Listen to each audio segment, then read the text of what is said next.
Halo semuanya, kembali lagi bersama saya Michael. Di video kali ini kita akan coba membahas soal recap tentang Bitcoin event The Be World. Lalu kita juga akan bahas ke depannya tuh bagaimana nih. Apakah sekarang kita lagi bull trap atau memang kita udah recover lah seperti itu. Jadi saya hanya kasih pendapat saya juga, no financial advice. Dan nanti kalian bisa lakukan your own research juga lah seperti itu.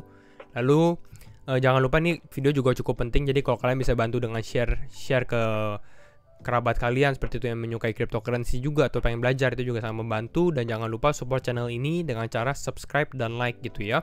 Nah, kita langsung mulai aja untuk kita lihat crypto market cap-nya.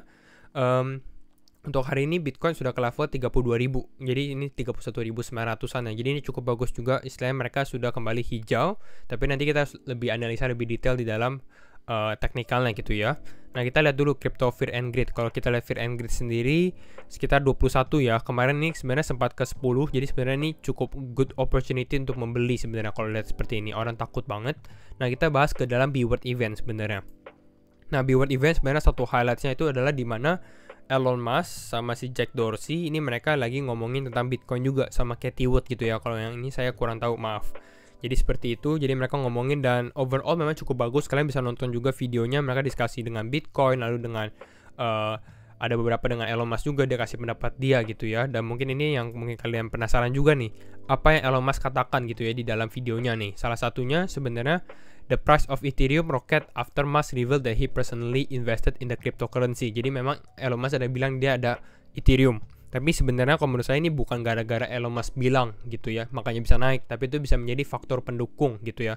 Tapi bukan the sole factor atau bukan satu-satunya faktor. Jadi kayak Ethereum dipump karena Elon Musk seperti itu. Karena memang dia ngomong nih, the only thing I own of any significant, jadi beyond Tesla sama SpaceX. Jadi selain Tesla sama SpaceX, dia juga punya Bitcoin, terus dia juga punya Ethereum sama Dogecoin. Lalu dia juga bilang, if the price of Bitcoin goes down, I lose money. Jadi karena dia holder juga gitu ya. Lalu kita lihat dia juga bahas I might pump but I don't dump. Dia ya bisa pump juga dengan Twitternya, tapi dia nggak suka, dia nggak dump lah istilahnya atau menjatuhkan harga seperti itu ya. Dan dia juga mau kalau lihat Bitcoin sukses. Nah, lalu during the conference yang menarik, orang banyak yang salfok juga nih dengan cara Elon Musk pakai bukan cara Elon Musk, tapi Elon Musk memakai t-shirt yang bertuliskan Bitcoin juga. Nah, ini kalian bisa lihat sih dari berita-beritanya juga banyak. Ini adalah bajunya gitu ya. Kita lihat ini evolution of human, manusia, evolusi manusia seperti ini dari purba. Lalu kita juga lihat ini evolution of money, perkembangan untuk uang gitu ya, sampai ke Bitcoin akhirnya seperti itu. Nah, kita akan langsung masuk ke dalam teknikalnya aja. Kalau kita lihat dari technical sendiri, sebenarnya apa sih yang harus kita noted? Kemarin kita sempat bilang sih, dari kemarin ini, kalau misalnya Bitcoin bisa close di atas 31.000, ini bagus untuk Bitcoin gitu ya, dan konsolidasi. Dan kita lihat memang dia close-nya di 32 ribuan ya. Jadi ini cukup drastis juga sih sebenarnya. Kita kalau lihat kenaikannya ini sekitar 10%-an, 11%-an seperti itu ya, untuk Bitcoin sendiri di harga kemarin gitu ya. Jadi ini cukup lumayan, bagus sekali. Tapi yang kita harus perhatikan juga adalah trend line-nya sih. Kalau kita lihat nih, saya ada ambil trend line. Ini pas kita di dalam trend line-nya gitu ya. Dan mungkin kalian banyak yang takut juga nih, apakah bull trap? Nah, sebenarnya kalau bull trap itu apa? Sedikit penjelasan, kalau bull trap itu biasanya kan kita kan kemarin dump nih, kita turun terus gitu ya. Nah, terus kita ada relief rally sih. Sebenarnya kayak kenaikan bukan sementara, kita nggak tahu nih apakah ini beneran recovery atau nggak. Karena kalau recovery ya nanti kita naik ke atas lagi. Ini namanya recovery. Kalau namanya bull trap, kita turun, dia naik, di sini orang beli lagi gitu ya, tapi ternyata price-nya dump lagi ke bawah seperti itu.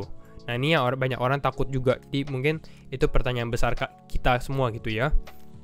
Hal strategi apa yang kita bisa lakukan untuk avoid bull trap atau kita minimize kita punya resiko? Sebenarnya kita bisa lihat ini ada trend line ya. Kalau kalian tahu, normally kalau kita lihat price ini pada saat harga breakout dari trend line-nya, dia tuh bakal retest gitu ya. Dia bakal retest kembali ke dalam trend line-nya tersebut. Jadi kalau misalnya kita lihat seperti ini, ya kita nggak beli pada saat dia di dalam trend line-nya. Ini kan dia inside the trend line, di dalam trend line-nya ya.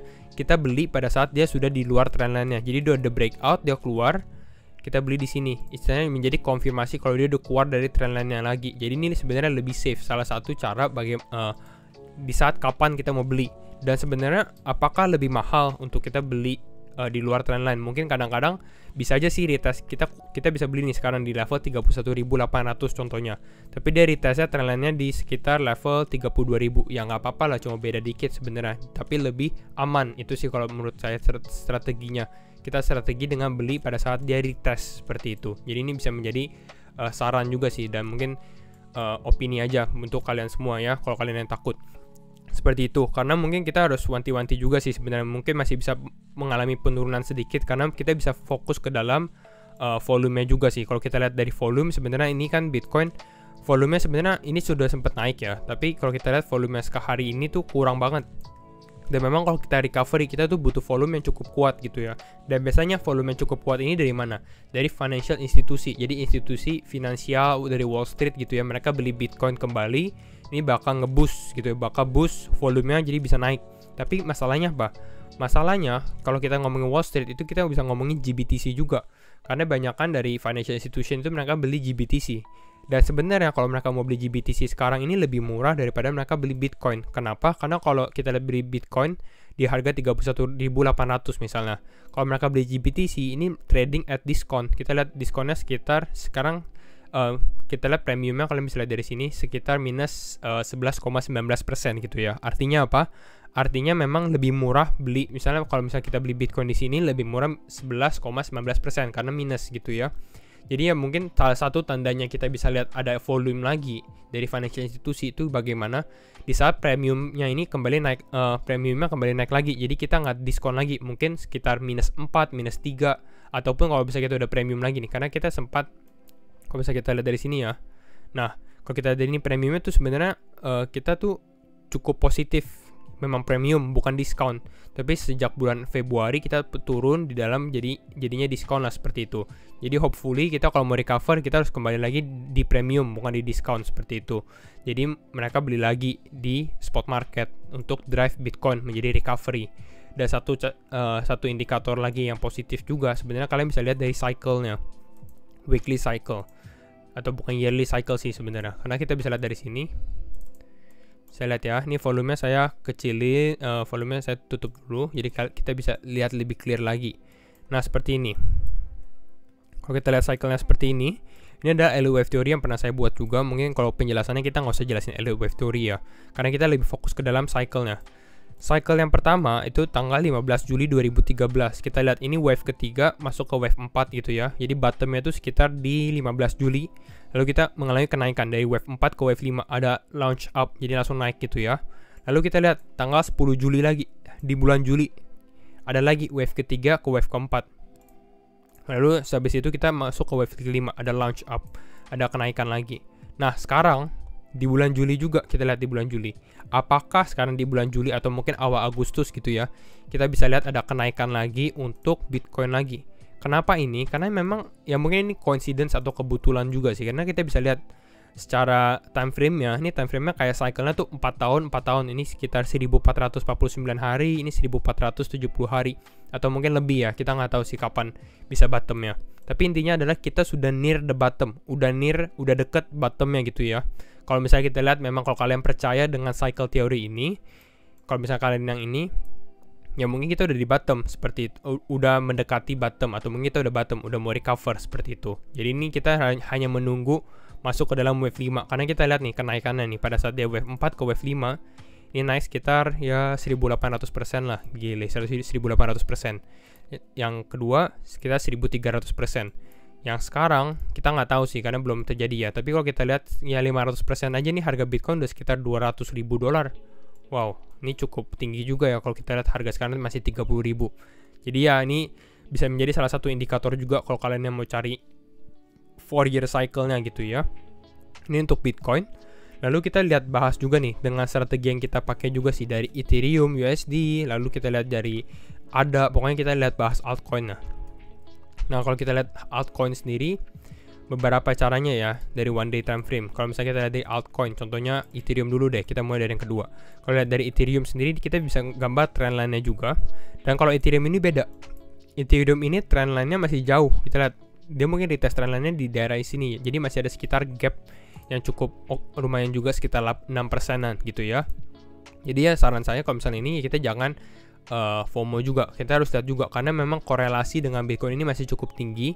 Jadi ini mungkin masih bisa turun atau mungkin lebih baik kita menunggu lah. Kalau misal menunggu antara Bitcoin breakout atau enggak Ethereum kembali tes lagi ke demand zone kita, ke buy zone kita di sekitar 1700-an. Seperti itu sih strateginya.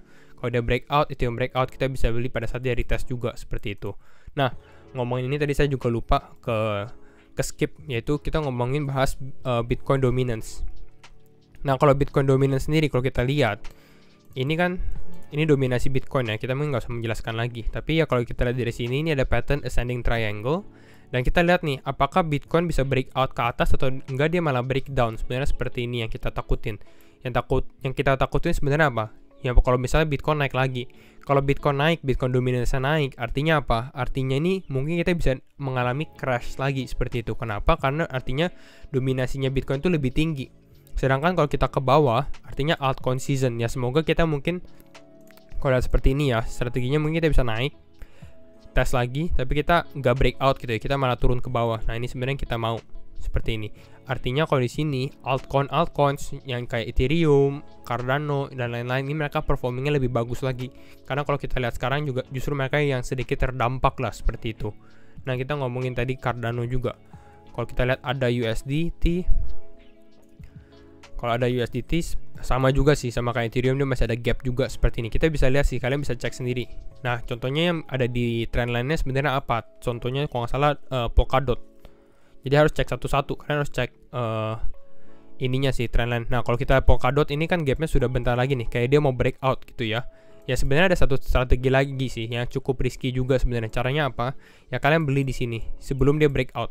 Gitu ya. Jadi beli, lalu kalau misalnya dia setelah breakout kalian beli lagi. Ini kalau misalnya kalian yang mau lagi seperti itu. Jadi dia kalau misalnya dia breakout, dia retest, di retestnya kalian beli, tapi belinya ini justru belinya secara bertahap gitu ya. Jadi nggak masuk langsung 100% juga gitu ya. Jadi bertahap, jadi ada 2 kali atau mungkin 3 kali. Terserah kalian, tergantung lah kalian punya risk management juga seperti itu. Ini adalah salah satu caranya. Kalau misalnya kita lihat seperti ini, tunggu retestnya. Tapi sebenarnya kalau menurut saya sih lebih baik kita menunggu dia benar-benar breakout, dia retest di sini, kita beli di sini seperti itu. Karena apa? Karena kalau misalnya kita lihat seperti ini, kalau ternyata dia turun lagi, nah ini kita kan yang kayak rugi sendiri kalau kita trading juga seperti itu ya. Jadi ya ini untuk Polkadot. Mungkin satu lagi kita bahas Binance. Kalau untuk Binance sendiri masih ada gap juga. Kita bisa lihat, oh ini Binance kurang rapi sih sebenarnya. Nah ini kalau misalnya kita bahas juga, secara kemarin kita sempat bahas juga tentang demand zone kita bisa beli. Ini juga Binance kena sih sebenarnya ya, analisa kita di sekitar $260. Jadi misalnya kalau kalian yang udah beli di $160, ini mungkin udah cukup, gainnya udah oke lah, sekitar 15%. Seperti itu, cukup murah juga sebenarnya. Nah mungkin kita bisa dilihat dulu ini.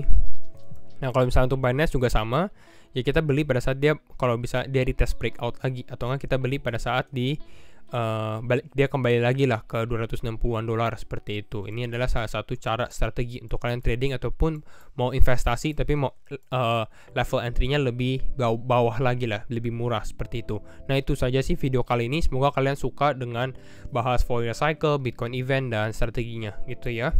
Dan itu saja, dan jangan lupa hit like, comment dan subscribe juga, and see you in the next video. Bye bye.